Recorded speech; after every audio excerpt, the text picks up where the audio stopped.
Before occupation by American Electric in the 1950s, the 7-story building at the corner of North 3rd Street and Jewel Street in downtown St. Joseph was built to house the John D. Richardson Dry Goods Company. Built in two phases, 1892 and 1917, the building was occupied until 2010. In 2017, Sky Real Estate and Sunflower Development Group teamed up to rehabilitate the vacant structure into loft-style residential units.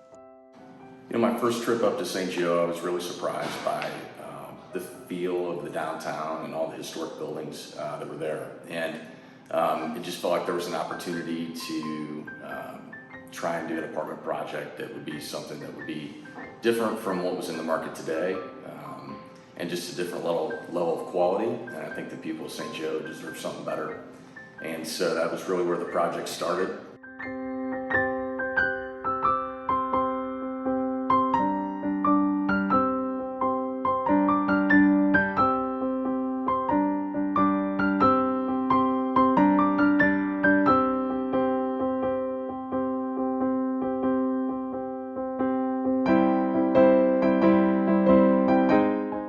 Using state and federal historic tax credits, the project retained many of the character-defining features and historic materials.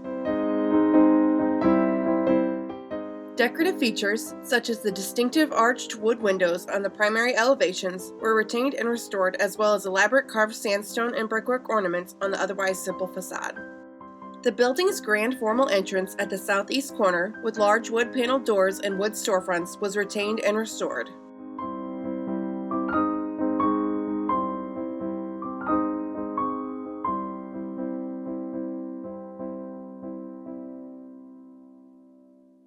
The historic volume of the space is retained through the historic wood ceilings, structural columns, and exposed brick walls throughout.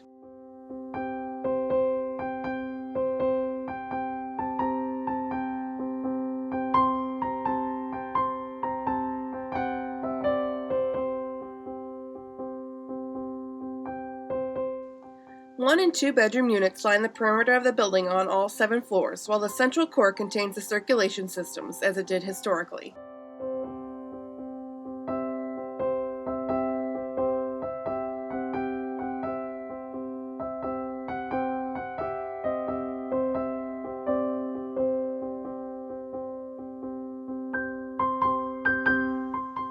A historic wood stair remains in use in the first floor, and ground floor contains several amenity spaces as well as commercial tenant spaces.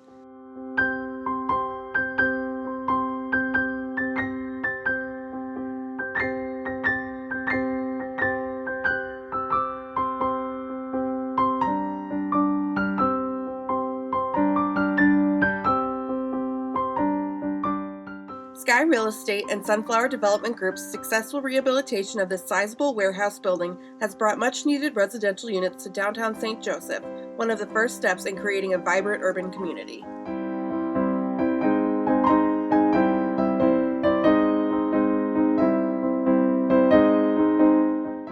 We had the roof catch on fire. We had frozen pipes before we closed on the building that went through 4 floors.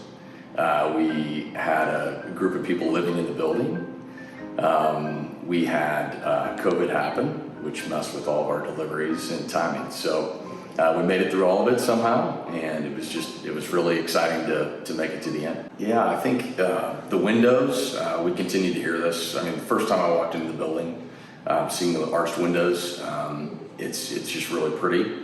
The architecture and the location within the downtown is also really special. So it's we continue to hear that from all kinds of people that are in there now. We have about, I think, 50 different people living in the building of the 140 units. So we're about 2 months into the building being open at this point. The state of Missouri, when it comes to historic tax credits, this project just would absolutely not be possible without them.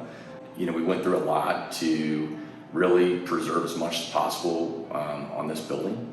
The city of St. Joseph was amazing through this entire process. From the first moment of meeting with the city, we just continued to get great feedback and help throughout the entire design and construction process.